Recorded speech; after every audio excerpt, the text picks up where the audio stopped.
Welcome back to the GSMC Baseball Podcast. I'm your host, Sam Menzie, and with your show for you today. Happy opening day, first of all. Got to get that out of the way. It is a very happy day for all baseball fans, I can tell you that right now. So the first segment we'll be talking about today is my AL standings predictions. After that, we'll be going into the NL standings predictions. Then we'll be talking about 5 opening day matchups I'd be watching. And finally, we'll be going into some general news stories around the league. So before we do that, I would like to ask you to please like and follow the show. We do get a number of questions from viewers, so to ensure that your question does get read in the air, please use the link gsmcspodcast.net. It really does help the show, and it really does mean a lot, so thank you so much for that. And let's get straight into the show today. So, as I said before, it is opening day.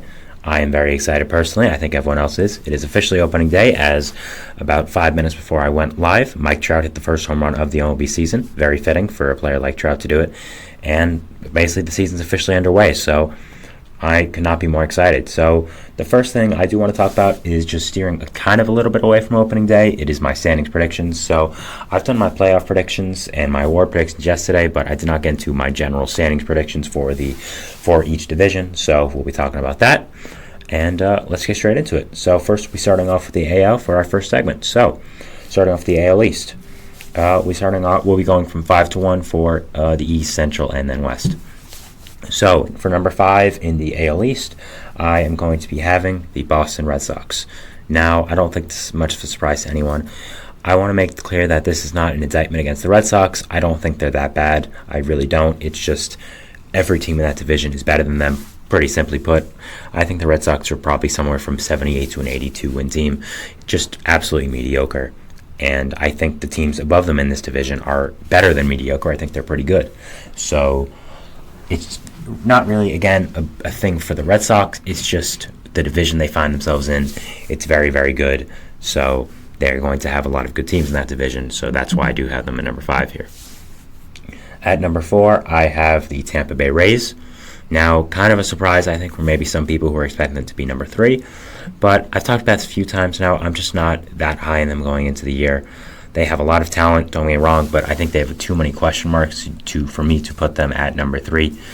First of all, shortstop position, I mean, what's going on with that? I have no idea. Obviously, you lost Wander Franco in the offseason because of some legal issues. We'll be talking about that later as well. So you have a lot up in the air there with Ahmed Rosario, Jose Caballero, and Taylor Walls being the main guys there. You have a lot of pitching loss like Jeffrey Springs, Shane McClanahan. So I think that's also another question mark there. So I just think there's too many question marks going on with this Rays team right now for me to put them above the teams in the AL East. I still think the Rays are very good. They have a lot of great players, of course. Randy Arozarena, Isaac Paredes. Of course, they have some nice pitchers as well on this team. So I don't think that, again, it's just that they're awful. It's just I think there's better teams above them. So that's just simply it. So I do have them at number 4 here. At number 3, I am going to be having the Toronto Blue Jays. The Blue Jays and Rays were very neck and neck for me to see who would be number 3 in the division, but I ultimately went the Blue Jays. I think the Blue Jays just have more talent, simply put, right now. I think their pitching staff is one of the best in the leagues with just so many stars. Kevin Gausman, Jose Barrios. I'm forgetting some people here, but I mean, obviously they have a lot more. They have Chris Bassett as well, who I forgot for some reason. So their pitching staff is just truly incredible, and I think that's honestly one of their biggest strong suits. So again, I think they could have done a lot more this offseason. I do think that, but I think looking at their pitching staff, looking at the talent their hitting core has as well, overall, I do think they will end up finishing 3rd in this division, and hopefully they finally live up to their potential because they kind of haven't for the past few seasons now. So yeah, definitely excited to watch them, and definitely hopeful to see how they do perform.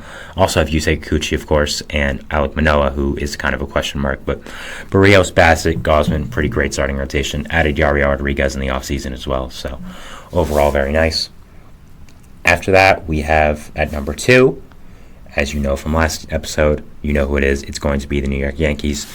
I do not have the Yankees number 1 just because of injury. I think they are a better team than the Orioles when fully healthy.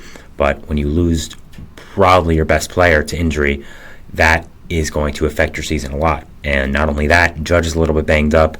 Their pitching staff after Cole isn't the greatest, with some injury risks as well to those guys. So overall, I think the Yankees are a great team. It's just I think injuries fit them hard so far. So that's why I do have them at number 2 below the Orioles. The Orioles have suffered some injury risk themselves, yes, with Kyle Bradish getting out and some of their young hitters as well, but I think it's hit them less, and I think that since their ace is still there in Corbin Burns, they have some nice guys behind him like Grayson Rodriguez, John Means, Dean Kramer, some other young pitching guys who may come up during the season. I do think that the Orioles are better than the Yankees, and I think they will build off that 101 win season last year to win the AL East crown again. I did have them as the number 1 seed in the AL in my last episode, so take that as you will. So that is the AL East there. I have Orioles at first, Yankees in second, Blue Jays in third, Rays in fourth, and Red Sox in fifth. Going to the AL Central now, this is a very interesting division. There was a lot of turnover with this division in the offseason, so we'll be talking about that. But first, let's start off with the easy one. Number 5, we all know who it is. It's the White Sox. I think the White Sox are pretty clearly the second worst team in baseball. No one's worse than the A's, but I think the White Sox are pretty close. Not really a surprise here. They don't really have any redeeming qualities about themselves right now. They traded one of their actual good players in Dylan Cease, as they should have, I might add. They're very clearly in a rebuild. They very clearly are not trying to compete, so I don't think it's just anything shocking to say they're the worst team in the American League Central and the second worst team in all of baseball. The only real good thing they have right now going for them is Luis Robert, who is a superstar, I'd say.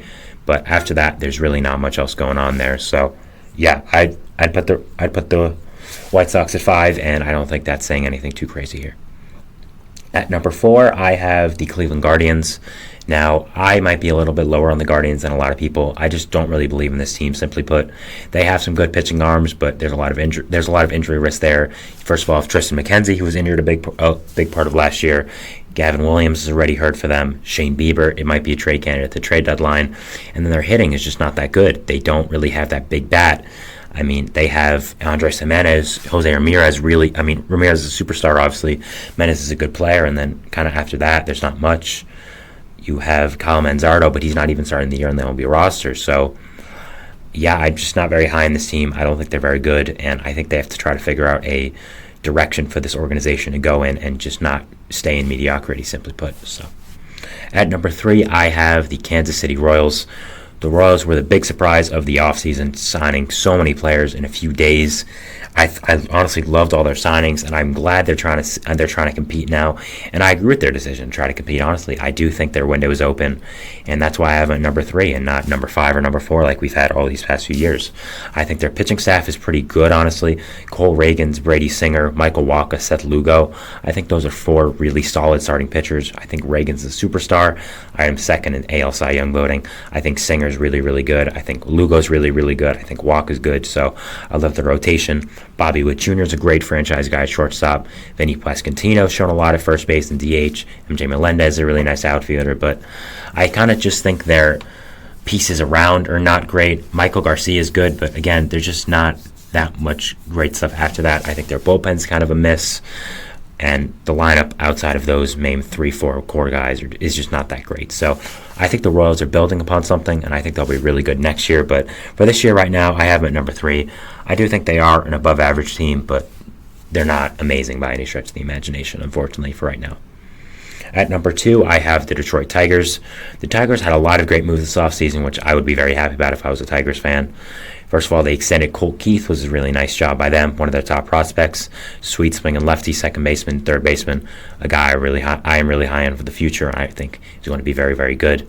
After that, trading for Marcano was a really nice move to get a veteran bat in there.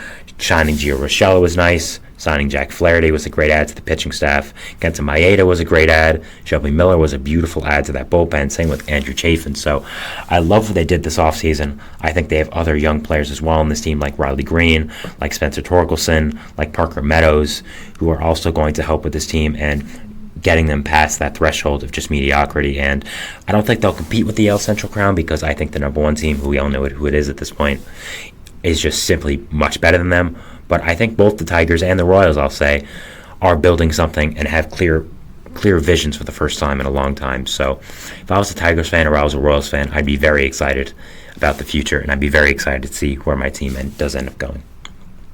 And number 1, of course, the only team left in the AL Central. No surprise here, the Minnesota Twins. The Twins finally won a playoff series last year and did win the Central, and for good reason. I think they're a pretty great team. I think they have a lot of great players. I think their rotation, first of all, is very, very good. Pablo Lopez is great. Joe Ryan is great. Bailey Ober is great.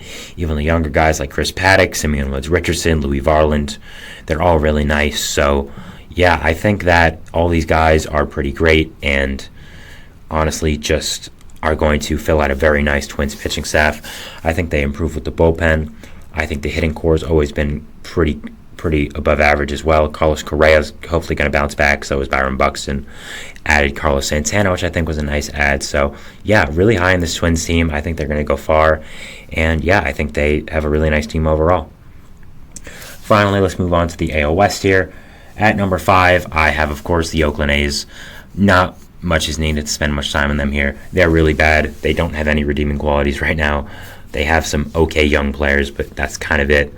If I'm an A's fan, I don't even know if I'd be an A's fan after this whole debacle of them moving. So I'm not even sure if they're going to be called the A's in 2 years. So this organization is not going anywhere positive. I think everyone in baseball knows that. Even A's fans know that. So, yeah, not much to say about this A's team and organization here. They're not very good, and they're not doing very well so far. Number 4, we have the Angels, who I talked about before. Good job for them. They just hit the first home run of the season. It was Mike Trout, of course, so great job by them to start the season off on a good foot. But, yeah, I have the Angels at number 4. I don't think they're that good, personally. I talked about them before as I think they're building something nice, which I do agree on still. I think Zach Neto, Logan O'Hoppe, Nolan Shanuel, Mickey Moniak are all nice pieces for the future. Some other guys who could come up as well, like Nelson Rada in the future. So I think the Angels are building some nice core there, but when you don't win that many games last year and then you lose the best player in baseball, for nothing, of course, because he left as a free agent, I don't think you're going to be that good. And that's still my thought process. I think they're going to be good in the future. I think they are building something, but right now they're not very good. And that's all I got to say about them. They'll be good in the future, but as of right now, as of today, March 28th, 2024, they're not very good. And I think they're building something again, but right now they're not amazing.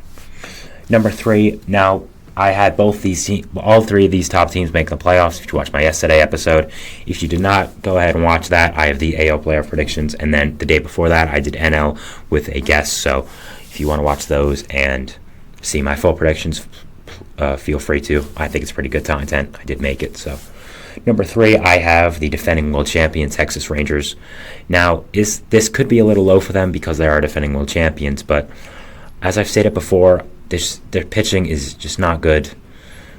Max Scherzer, Jacob deGrom, Tyler Mahle, all out for a significant amount of time, relying heavily on guys like John Gray, Andrew Heaney, Dane Dunning. So, yeah, I mean, it's not great right now. It'll be better in the second half, and their hitting is still absolutely incredible, but that's why I do have them making the playoffs. But as of right now, the pitching is just not where it needs to be, and that's why I do have them finishing number 3 in this division.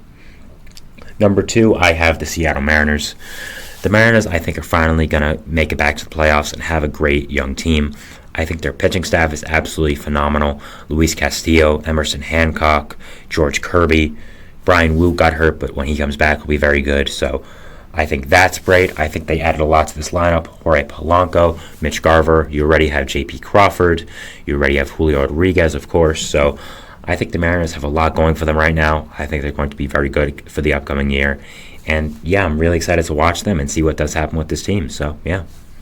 And, of course, at number 1, we have the Houston Astros. Who else? Not going to spend too much time on them because we know about the Astros already. We know how good they are. So, yeah, it's the Astros. They have amazing players. They suffered some injuries early with Jose Urquidy, Justin Verlander, but I think they do have enough pitching depth right now to survive it just for a little bit, and I don't think they should be long-term injuries. So, yeah, they're still pretty great. Their hitting core is absolutely amazing. Their pitching's great. So, yeah, overall, I think they're a pretty great team, and I'm really looking forward to watching them this year and excited to see what they do. So, yeah. So those are my standings predictions for the American League. I have the Orioles, Twins, and Astros as the winners of each division, and then watched yesterday's episode if you would like to see who I have making the playoffs. So, yeah, that's this end of segment 1, talking about my AL standings predictions for the upcoming year. we'll be going to our segment 2 here, which is going to be talking about our NL standing predictions. So, yeah, we'll be doing that straight away.